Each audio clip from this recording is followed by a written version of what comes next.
Ahora vamos a revisar otra identidad. Acuérdense que la primera identidad solamente fue por jerarquía de operaciones, no fue mayor grado de dificultad. Ahora vamos a ver qué está ocurriendo con esta. Otra vez, la decisión primera que tomo es con qué miembro voy a trabajar. Si ustedes se dan cuenta, en el miembro derecho hay una suma, hay una potencia, hay una raíz y hay una división. Por lo tanto, al haber más operaciones aquí, eso me indica que este va a ser el miembro con el que voy a estar trabajando y aplicando el método. Entonces, habíamos mencionado que el método era, si había, cuando existen exponentes pares, sustituimos las identidades pitagóricas, que son cualquiera de estas tres o los despejes. Y si no, utilizamos alguna de las 6 recíprocas o las de cociente.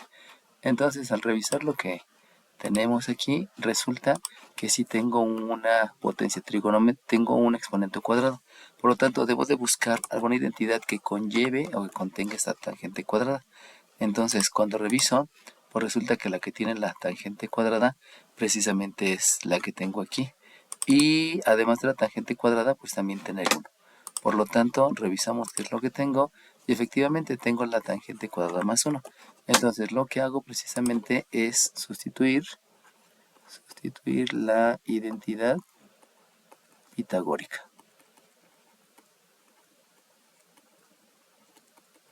Entonces me doy cuenta que el 1 más la tangente cuadrada, pues precisamente es lo que yo tengo aquí en el miembro izquierdo. Por lo tanto, en lugar de escribir 1 más tangente cuadrada, lo que voy a escribir es la secante cuadrada del ángulo. Así que escribimos, en lugar de lo que está en el predicando, voy a escribir la secante cuadrada del ángulo. Por lo tanto, aquí escribo cosecante de A, que es el miembro izquierdo y que ese no lo voy a tocar, la raya de fracción, el radical, y aquí vamos a escribir la secante cuadrada del ángulo dividido entre la tangente del ángulo. Entonces, una vez que ya hicimos eso, acuérdense que lo que se tiene que estar haciendo son la jerarquía de operaciones. Entonces yo me doy cuenta que aquí tengo una raíz y tengo un cuadrado. Por lo tanto, esas son operaciones inversas y al hacer las operaciones inversas regresan al número original o al término original. Entonces aquí el concepto que voy a aplicar es el de operación inversa. Entonces la raíz con el cuadrado me llevan al original, que solamente es la secante. Así que escribimos que la cosecante del ángulo la voy a escribir, va a ser igual, perdón, a la secante del ángulo entre la tangente del ángulo. Y nuevamente vamos a repetir el procedimiento. Acuérdense que el procedimiento es, primeramente voy a sustituir y ya que haya sustituido voy a realizar todas las operaciones. Entonces, como hice las operaciones y precisamente la operación solamente fue una operación inversa, vuelvo a la parte de sustituir. Y entonces reviso, si hay exponentes pares, voy a utilizar las pitagóricas. Pero al revisar me doy cuenta que ya no hay exponentes pares. Ya lo único que tengo son exponentes a la 1. Por lo tanto, eso me indica que lo que debo de realizar entonces ahora es sustituir las identidades, pero las identidades que ahora voy a sustituir, las que voy a sustituir, no van a ser las pitagóricas, sino va a ser la relacionada a la secante, que esa es la recíproca, y la relacionada a la tangente, que esa es la de cociente. Recuerden que la idea de utilizar las identidades recíprocas y de cociente es que todo quede expresado como senos y cosenos. Entonces, en lugar de secante tiene que haber un seno o un coseno, y en lugar de tangente, lo mismo. Entonces, vuelvo a escribir la cosecante del ángulo, que va a ser igual. Vemos en el numerador que tenemos una secante, por lo tanto revisamos las identidades recíprocas y la identidad recíproca de la secante me dice que la secante es 1 entre el coseno del ángulo. Por lo tanto, en lugar de escribir secante, voy a escribir 1 entre el coseno del ángulo. Y ahora voy a ver que en lugar de tangente, utilizando la identidad de cociente, sabemos que la tangente es el seno entre el coseno del ángulo. Por lo tanto, aquí lo que voy a escribir es el seno del ángulo, entre el coseno del ángulo. Y otra vez, ya que hice la sustitución, repito el procedimiento y precisamente son operaciones. Entonces, por jerarquía de operaciones, me doy cuenta que aquí tengo una división de números racionales. Por lo tanto, vamos a realizar la división de números racionales. Y esa división de números racionales sabemos que es el producto de los extremos dividido entre el producto de los medios. Y entonces escribimos nuevamente que la cosecante del ángulo va a ser igual.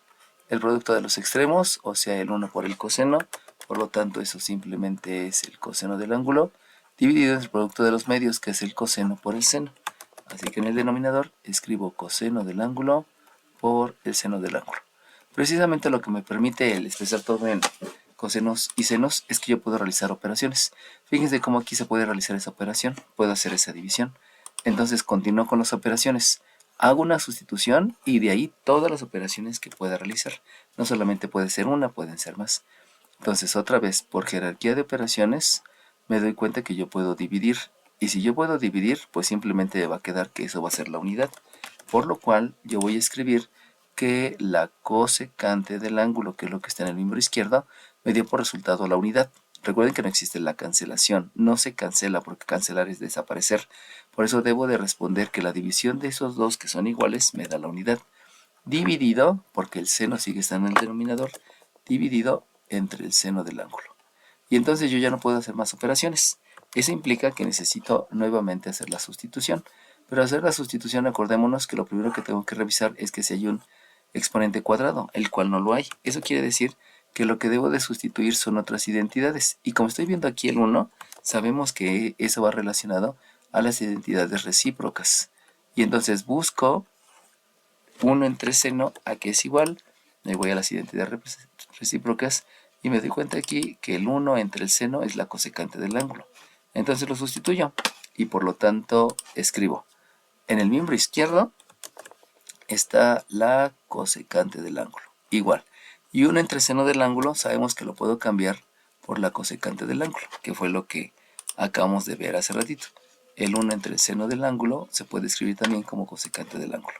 Por lo tanto, cuando yo reviso el miembro izquierdo y el miembro derecho, me doy cuenta que los dos miembros son iguales. Por lo tanto, ya puedo decir que queda demostrado. Entonces, recuérdense que la primera demostración solamente fue jerarquía de operaciones. Ahora realizamos una sustitución de la pitagórica, luego hicimos las operaciones que me llevaron a operación inversa, y luego otra vez sustituí las recíprocas, y aquí hubo dos operaciones, que fue la división de números racionales y la división, para posteriormente volver a hacer una sustitución. Entonces así se van a resolver todas las identidades. Es primeramente sustituir y luego operaciones, operaciones inversas. Todo lo que conlleva operaciones. Acuérdense que todo lo que conlleva operaciones es jerarquía de operaciones, ley de los exponentes, propiedad de los exponentes, ley de la suma, ley de la resta, contar los semejantes, suma o resta de fracciones, expresar con fracciones parciales, factorizar cualquiera de los 7 métodos y la división de fracciones. Todo eso pudiera conllevar la parte de operaciones, por eso no hay que perder de vista que el operaciones no solamente es suma y resta, sino hay más operaciones.